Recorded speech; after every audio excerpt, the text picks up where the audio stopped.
તોય તારું ઠેકાણું પડ્યું ચોય રે પૂરા ધીરજના ફળ મીઠા. આ આજે ને કાલે આપણા જોગ ભગવાને ચોકને ચોક આટલો ફીટ કરેલો જ હશે. હા, એટલે હિંમત નહીં હારવાની. એક વાત કહું, હા, હું તો હિંમત હારી જ ગયો છું. ચમનું એટલે આ વાઢાની જિંદગી તો કઈ જિંદગી છે? સારું જોવા જઈએ તો હટ હટ હટ પેલું કૂતરા કરતા ભૂંડી જિંદગી થઈ ગઈ. લે આ તું નહીં માનો, હું નોકરી ખાતર 3 ઇન્ટરવ્યુ આલવા ગયો હતો. તો આપણને પહેલો પ્રશ્ન શું પૂછે ખબર? કે પરણેલા છો કે કુંવારા? આપણે કહીએ કે કુંવારા, તો કે 2 દાડા પછી જવાબ આલીશું.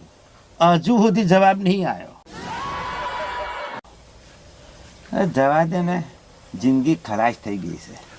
આવશે આવશે ભૂરા, જવાબે આવશે અને કન્યાય આવશે. એ બધું મેલ પેડ એના પેલા નવા મેરેજ બ્યુરોમાં છે ને, આપણે બે આપણું રજીસ્ટ્રેશન